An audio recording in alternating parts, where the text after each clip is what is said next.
그동안 해왔던 그 고린도전서 이 해설에 대해서 이제 이번 학기가 마지막 학기가 될 것 같습니다.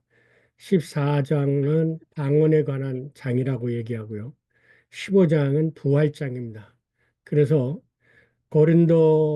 고린도전서를 이해할 때 전에도 그 칼바르트의 죽은 자의 부활이라는 책이라는 것에서도 말씀을 하셨지만 고린도전서를 이해하는 데는 앞에서 읽어오는 게 아니라 뒤에부터 읽어 나가야 된다. 부활로부터 앞에 거를 읽어 나가야 이해가 되지 앞에서부터 읽어오면은 이해가 되지 않는다라고 제가 말씀을 드렸습니다. 그런데 교회에 있어서 가장 큰 문제 중에 하나가 되어졌던 것이 바로 방언에 대한 문제입니다. 그 세계 교회사를 통해 볼 때 20세기에 들어서 새로운 오순절 운동이 일어나기 시작했습니다. 그 오순절 운동이 소위 은사 운동이라고 얘기하죠. 카리스마틱 무브먼트라 해서 은사 운동이라고 얘기지만 실질적인 면에서는 방언 운동이었습니다. 그래서 이 방언에 대해서 여러 많은 신학자들이 연구를 해왔고 특히 우리나라에서는 순복음 교회에서 이 방언을 굉장히 강조를 해왔습니다. 그래서 순복음 교회에서는 소위 오순절 세계 오순절 교단에 속한 많은 신학자들이 모여서 방언에 대해서 얘기를 해왔는데 오순절 교단에서 방언을 얘기하면서 방언에 대한 정확한 데피니션이 없습니다. 특별히 오늘 우리가 함께 연구해 보려고 하는 것은 뭐 어느 교단의 것이 옳다 그르다를 얘기하기 전에 성경이 얘기하는 과연 방언이 뭔가라고 하는 것을 우리들이 함께 연구하고 살펴보려고 합니다. 우선 첫째, 여러분 제가 던지는 질문에 한번 스스로 답변을 해보시기 바랍니다. 방언이 언어인가? 언어라면 왜 못 알아들을까? 누군가 언어라고 방언을 하는 사람이 언어라고 하는 것이라면 왜 못 알아들을까?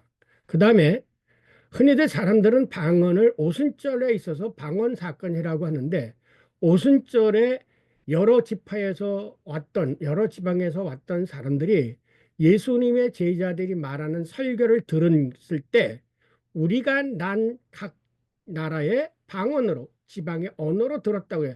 그것을 방언이라고 얘기하는가?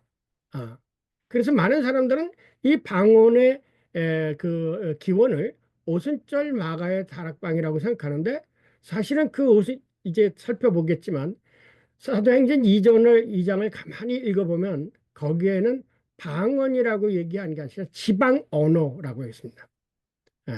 지방 언어.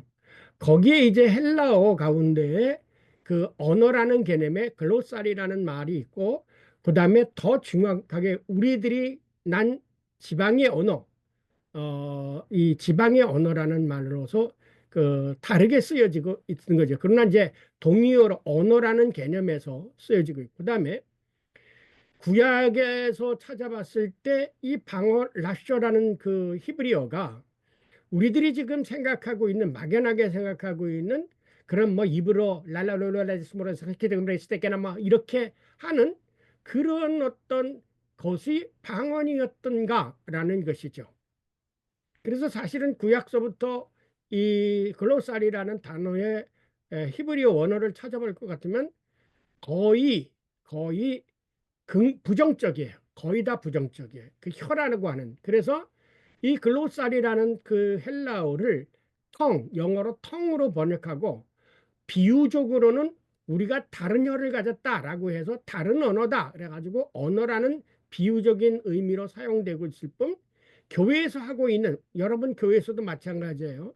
그 교회에서 하고 있는 그 방언이 어, 과연 무엇인가 이것을 여러분이 오늘 이 시간 한 해에 같이 생각해 보기로 하고요. 그 다음에 여러분이 우리나라의 성경에서는 예언이라는 말을 사용했어요. 프로페타이라는 말을 예언이라는 말로 번역을 해왔는데 제가 이것을 몇 년 전부터 이건 예언이 아니라 대언이다 라고 말을 많이 해왔습니다. 왜냐하면 그랬더니 최근에 번역서 가운데는 예언을 대언으로 바꾸어 번역한 번역서도 나오게 됐습니다. 그래서 총신계통의 어느 구약학자하고 제가 만나서 얘기를 할 때 이거는 예언이 아니라 이건 대언이다.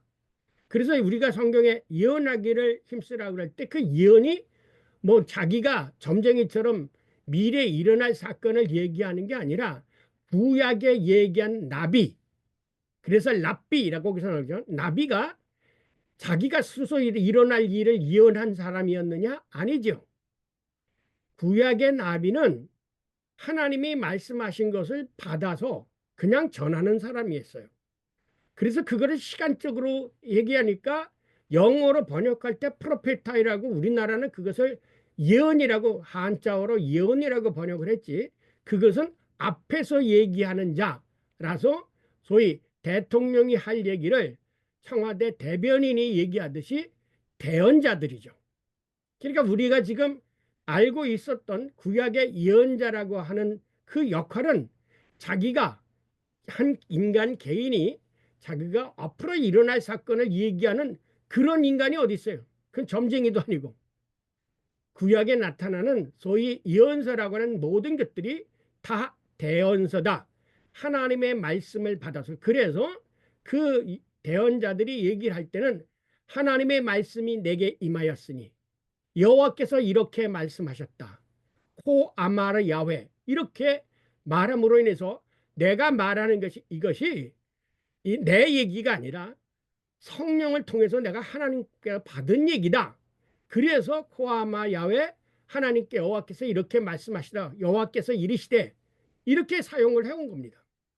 근데 지금까지 이것을 서구의 신학에서 프로페타이라고 하는 하나의 시간적 개념 속에서 이것을 예언이라고 번역을 해봤어요. 그렇다면 예언이 성취되었으면 그거는 성경은 끝난 거잖아요.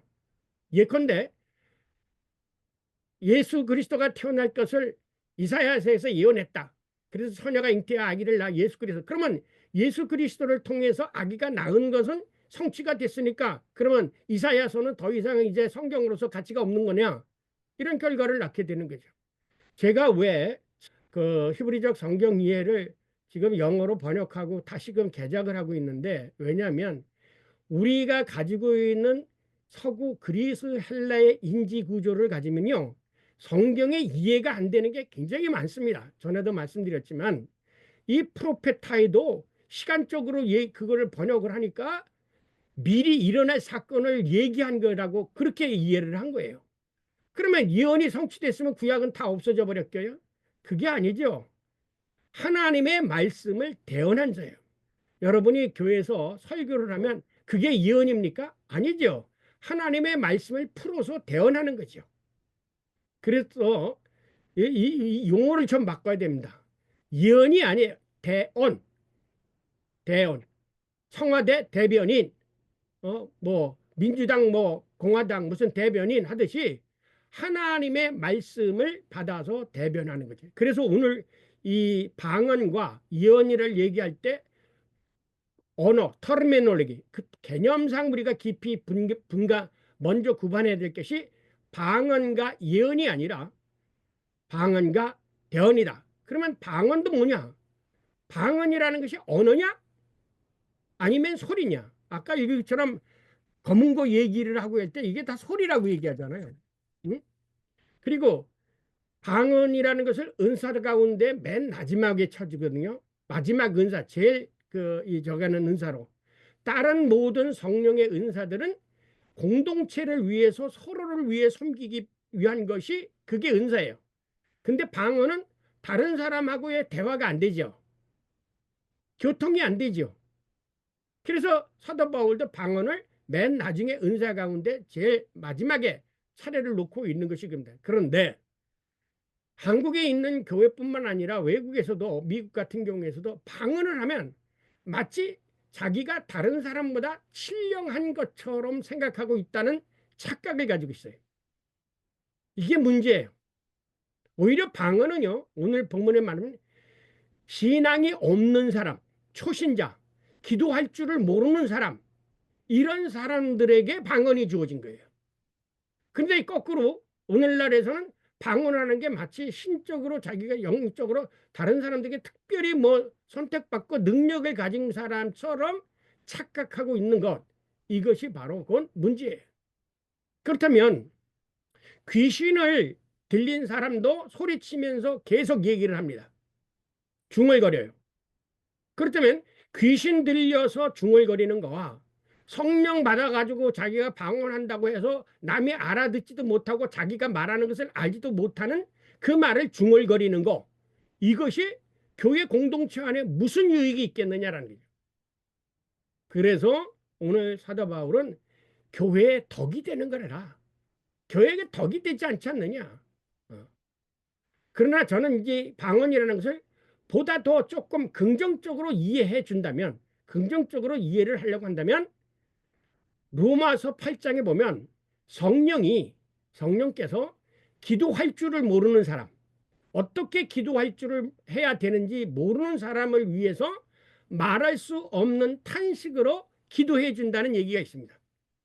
그래서 방언을 긍정적으로 얘기한다면 어느 한 개인이, 초신자가 하나님께 어떻게 기도를 해야 되는데 기도할 줄도 모르고 답답하고 할 때 그 사람을 위해서 성령이 도와서 기도하도록 하는 것, 이것이 바로 방언이라는 겁니다.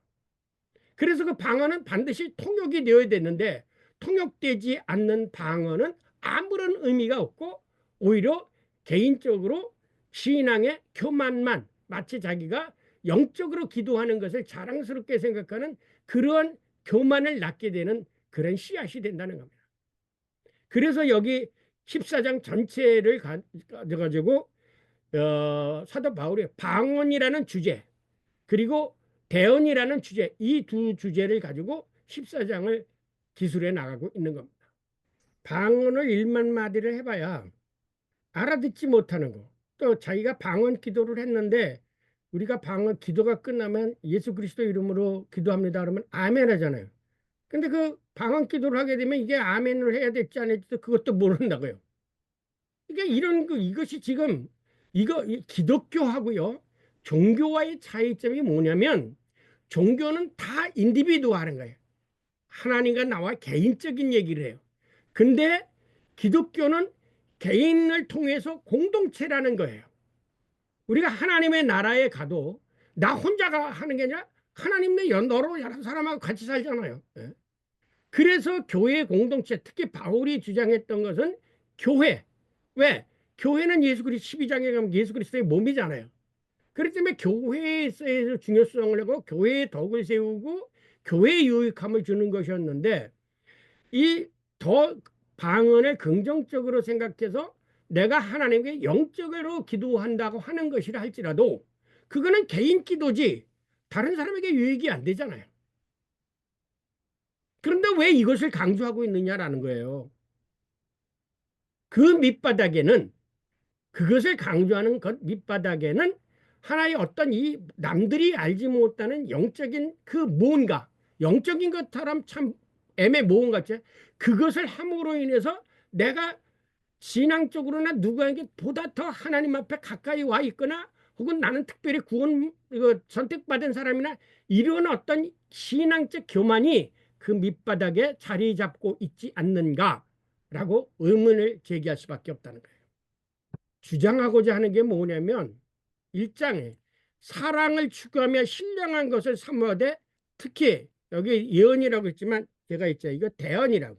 앞으로 여러분은 예언이라는 말을 쓰지 마세요. 이거 대언이라고 생각해요. 대언이라는 게 뭐냐면 하나님의 말씀을 대신 전하는 것이지. 여러분이 뭐겠어요? 여러분이 교회에서 여러분 말을 전합니까? 아니잖아요. 하나님 말씀을 풀어서 대언하지요. 그러니까 여러분이, 우리가 목회자에게 예언자적인 직분이 있다고 얘기하는 거예요. 예수님도 예언자적인 직분이 있다고 하는 게 뭐냐면 하나님의 말씀을 대언하는 것을 대언자적인 직분이 있는 것이지, 목사가 무슨 자기가 이 우주 세계를 다 하나님이 주관하시는데 지가 무슨 미래를 어떻게 예언을 합니까? 그래서 앞으로 우리나라 이 성경 번역상 예언이라는 말은 다 대언이라고 고쳐야 됩니다. 자, 대언, 방언과 대언의 차이점. 대해서 얘기해. 제가 아주 쉽게 이렇게 도표를 만들어 놨어요. 방언은 글로살이라고 합니다. 그러나 대어는 뭐냐면 프로페테오라고 합니다. 프로라는 것은 앞이라는 뜻도 있고 미리라는 뜻이 있어요. 전에도 얘기했죠. 헬라어가 가지고 있는 히브리어와 헬라어는 히브리어에는 시제가 없다고 했죠. 과거를 가지고도 현재를 얘기하고 현재를 가지고도 미래를 얘기하는 게 히브리어예요. 그러나 헬라어에는 시제가 많아요. 그래서 히브리어에는 공간적인 의미가 더 많고 헬라어에는 시간적인 의미가 많은 거예요. 그래서 요 프로라고 하는 말을 그리스 서구 철학의 영향을 받아가지고 서구 사람들이 이언이라고 이렇게 번역을 한 거예요. 그러나 공간적으로는 앞이라는 뜻이에요. 앞에서 얘기하는 사람, 내가 여기 있는데 저 앞에서 내 대신 얘기를 해주는 사람, 이게 대언이라. 그래서 대통령의 얘기를 대신 앞에서 청와대 앞에서 기자들 놓고 얘기하는 거, 이 사람 대언자예요.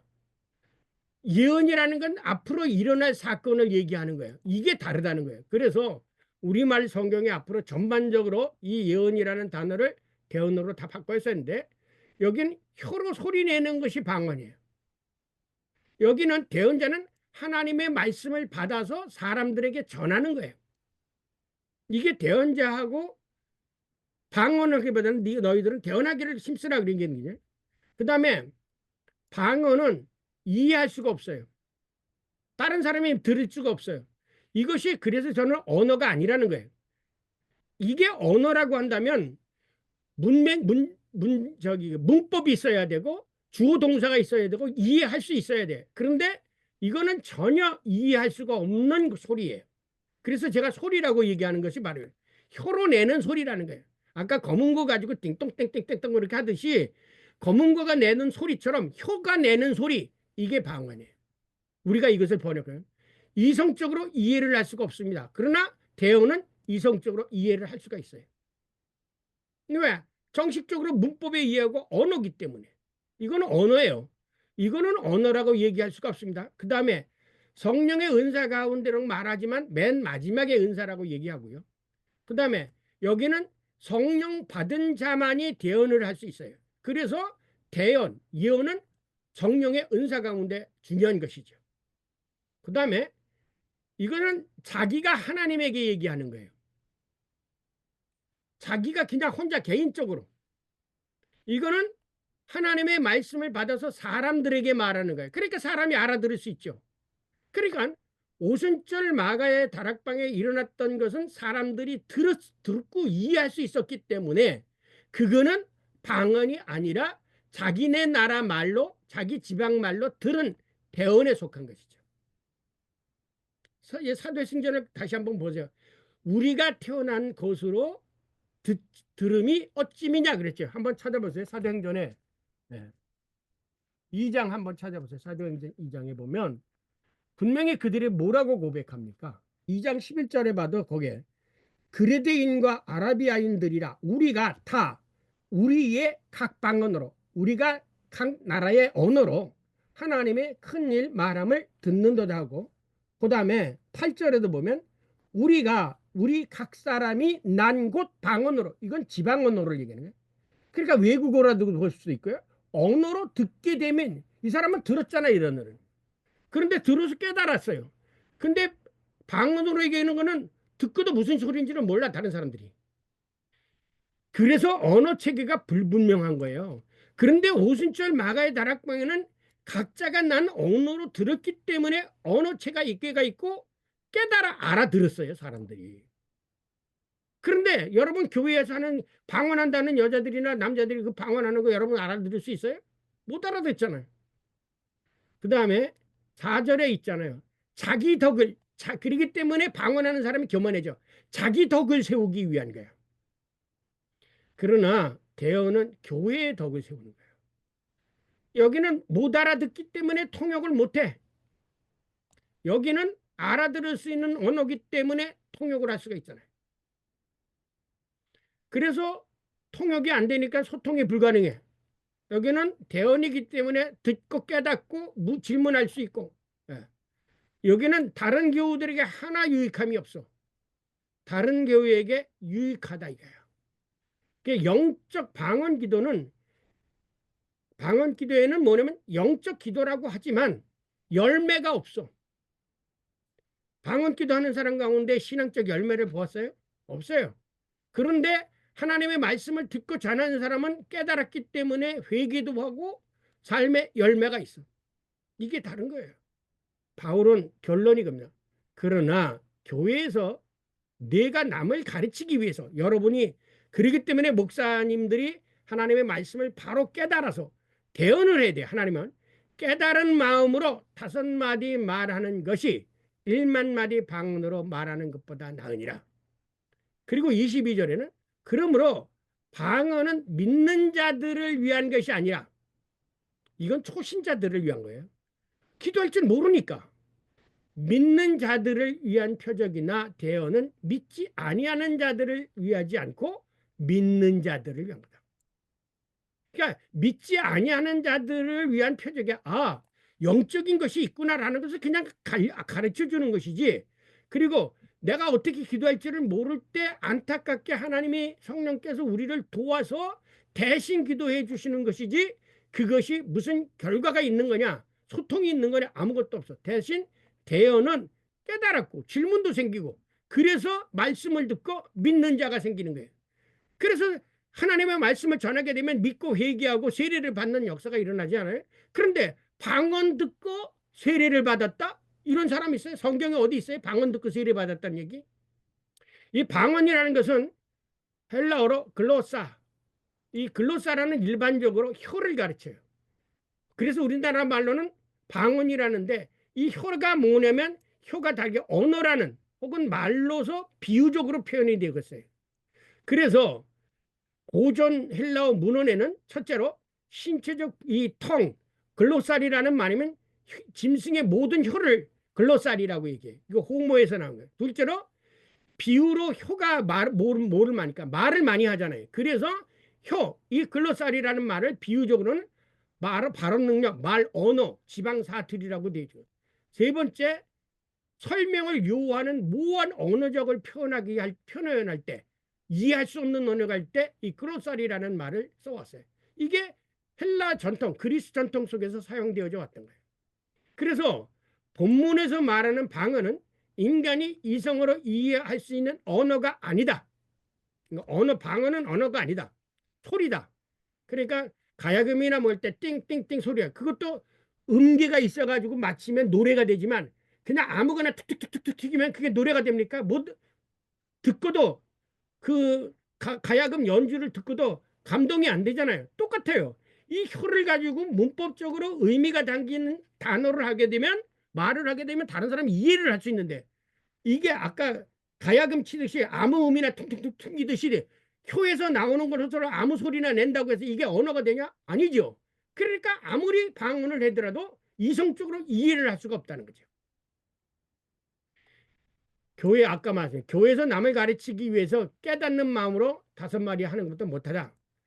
그러나 사도행전에서의 방언은 아까 2장에 지방 언어이지 글로살이라고 말을 하지 않는다. 거기에 사도행전 8절에 우리가 각 사람이 난 방언으로, 요거는 디알렉토라고 합니다. 방언, 디알렉틱이라는 여기서 나온 거죠. 변증법이라는 거 여기서 그러는 거예요. 디알렉틱이라는 건 정반합이나 있는 것처럼 음이 있고 기가 있고 마치게 주객이 있다는 거죠. 그러니까 언어에 주어와 극체가 따라 있다는 거예요. 그것은 디알렉틱이라고 표현을 했는데, 그냥 입으로만 얘기하는 것을 글로사라고 표현을 했어요. 그레데인과 아라비안이라 우리가 탄 언어, 여기에서는 헤테로, 그래서 언어라는 것을 얘기할 때 요 앞에 다른 언어, 헤메테마레아스, 그 헤메테라이아스, 다른 글로사리아스, 다른 언어, 이거 유비적으로 이걸 말하자. 다른 언어로 하나님의 큰 일을 듣는도다. 이 사람도 들었어요. 그러니까 이것은 여기서 얘기하는 글로살이라는 것은 언어라는 개념이지 알지 못하는 소리라는 개념은 아니에요.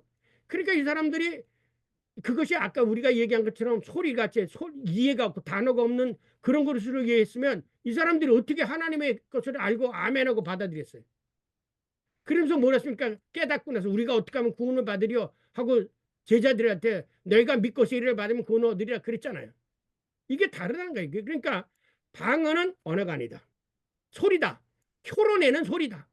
언어가 아니다. 혀로내는 소리. 따라서 고린도 14장에서 바울이 언급한 방언은 언어가 아니라 이것은 70인 역번에서 히브리어 라손과 아람어 리산을 번역한 것으로서 사람과 짐승의 신체 기관인 혀로 의미 없이 소리내는 것, 이것이 바로 방언이라는 거예요. 그래서 여기 나의 뻣뻣하고 혀가 둔한 자인이다 그랬대. 여기 라 이게 혀라는 거지 소리 언어라는 게 아니에요. 고린도 14장에서 그 형용 그 라숀의 비유로서 나타낸 것이 바로 이 글로살이라는 거죠. 그래서 신구약에서 혀는 대부분 부정적인 의미로 많이 사용했어요. 우리 로마서장에 너의 목구멍은 열린 무덤이야. 내 혀. 그때 거기 뭐라고 써요? 글로살이라고 썼어요. 내 혀는 속이는 혀로는 속임을 베풀며 내 입술로는 독사의 독이 있고. 그래서 구약에 나오는 많은 이 글로살이라는 라숀이라는 단어, 혀라는 단어는 거의 다 부정적인 의미를 가지고 있어요. 그러나 방언을 긍정적으로 해석을 한다면 이제 이거예요. 영적 기도이다. 방언을 말하는 자는 사람에게 하지 아니하고 하나님에게 하나니 이는 알아듣는 자가 없고 여기 분명히 있어요. 알아듣는 자가 없다 이거야. 영으로 비밀을 말하기 때문에 알아들은 자가 없다. 이렇게 돼 있죠. 예? 2절에 있어요. 따라서 본문에 나오는 방언을 긍정적으로 이해한다면 개인이 하나님께 개별적으로 기도하는 영적 기도로 이해해 줄 수도 있다. 왜냐하면 사도 바울은 너희는 다시 무서워하는 종의 영을 받지 아니하고 양자의 영을 받았기 때문에 아빠 아버지라고 부를 수 있게 되었고 성령이 친히 우리의 영과 더불어 우리가 하나님의 자녀인 것을 증거하느니라. 그러므로 우리가 하나님의 자녀가 되도록 만들기 위해서 성령께서 말할 수 우리의 연약함을 도우사 우리가 마땅히 기도할 바를 알지 못하나 오직 성령이 말할 수 없는 탄식으로 우리를 위해 친히 간구하시니라 라는 로마서 8장 26절을 근거로 한다면 방언은 초신자, 기도할 줄 모르는 사람, 어떻게 기도할지를 모르고 이제 초신자가 하나님을 아바 아버지라고 부르는데 어떻게 할지 모르는 사람을 위해서 하나님이 성령이 내 영을 통해서 기도해 주는 것이라고 긍정적으로 이해할 수도 있다라는 거죠. 이거는 방언을 긍정적으로 이해하는 거죠. 그러나 이것이 곧 방언이라고 얘기하는 성경 기절은 없습니다. 제가 긍정적으로 이해를 하자면 로마서 8장 26절을 근거로 해서 방언을 영적 기도라고 이해를 할 수가 있다는 거죠. 그렇지만 귀신 들린 자도 이게 마가복음에 보면 5장 7절에 귀신 들린 자가 늘 소리를 내며 큰 소리로 부르짖어요. 귀신 들린다도 그런다는 거예요. 그러면 방언을 하는 게 이게 영적으로 하나님이 우리를 위해서 도와서 기도하는 건지 귀신 들려서 중얼거리는 건지 이걸 누가 분별해? 이건 영적 분별할 수 있는 사람뿐이야. 분별할 수 없는 거예요. 그러니까 교회에서 그걸 영적으로 분별할 사람이 없으니까 귀신이 들려서 여기하는 거지 뭐냐. 여러분 귀신 들린 사람 봤어요? 수없이 중얼거리잖아요. 말도 안 되는 소리를 중얼거려요. 그러니까 우리가 방언하고 귀신 들려서 얘기하는 걸 구분할 수가 없어요. 그래서 방언이 영적으로 기도하는 것인지 아니면 귀신 들린 사람이 소리지며 중얼거리는지 분간하기 어렵다 이거야. 귀신들은 뭐냐면 또 이게 방언을 뭐하고 또 구별이 되냐? 주술. 이 대부분의 방언을 하는 사람이 주술적이야. 주술이라는 건 뭐냐면 동일한 말을 반복하는 거. 이게 주술이에요. 그러니까 방언을 한다는 사람이 언어가 변하지 않고 똑같은 말을 계속해서 반복적으로 행하면 그거는 방언이 아니에요. 그건 주술이에요, 주술. 방언과 주술이 또 다른 거예요. 따라서 방언은 복음을 이해하지 못하고 하나님께 기도할 줄 모르는 초신자들에게 하나님이 영이 임하여 초신자들이 기도하도록 주는 것으로 이해할 수 있다. 긍정적으로 이해한다면 그거예요. 그러므로 본문에 나오는 바울은 내가 만일 방언으로 기도하면 나의 영이 기도하거니와, 이건 개별적인 거예요. 교인들을 위한 것도 아무것도 아니고 개인적으로 내 영이 기도하는 거예요. 영적 기도라고 그랬잖아요. 그래서 그러나 그 영적 기도는 알아둘 수 없는 말이기 때문에 방언을 말하는 자는 통역하기를 기도할지니라 라고 권면한 거예요. 그러나 바울은 그러면 내가 어떻게 할까? 나도 이게 방언인지 아닌지 어떻게 모르겠다 이렇게 얘기하는 자에게 뭐라고 그래? 내가 영으로 기도하고 또 마음으로 기도하며 내가 영으로 찬송하고 또 마음으로 찬송하라. 그래서 성령은 마음을 떠난 성령만의 활동이 아니라 성령은 이성과 이런 모든 것들을 다 포괄한다라는 거예요. 그러므로 바울은 방언을 그리스도인들이 교회 공동체를 위하여 받은 성령의 응사 목록 가운데 제일 마지막에 열거하고 있습니다. 12장 10절에서. 그뿐 아니라 바울은 어느 서신에서도 방언을 말하는 것이 성령 받은 것을 입증하였다는 증언을 하지 않습니다. 이것이 성령 받은 것이 아니라 방언은 성령 받은 거다 라고 어느 한 곳으로 또 얘기를 하지 않아요. 따라서 방언 기도를 하는 것이 신앙의 높은 수준에 도달한 것을 의미하지도 않는다. 그렇지만 바울은 방언으로 말하는 것을 금하지는 않고 있다. 왜? 이게 진짜 성령이 나의 영을 통해서 기도한다면 내가 그걸 어떻게 성령을 막아요? 막을 수는 없지만 그게 덕이 되지 않기 때문에 자제하라 이거예요. 그러나 바울은 방언을 억제할 것을 강하게 권고하고 있어요. 아까도 말했는. 그래서 회중들의 모임에서 방언 기도하는 것은 성령의 영감을 받아 통역함으로써 교회 공동체에 덕을 세우지 않는다면은 되도록이면 하지 말라.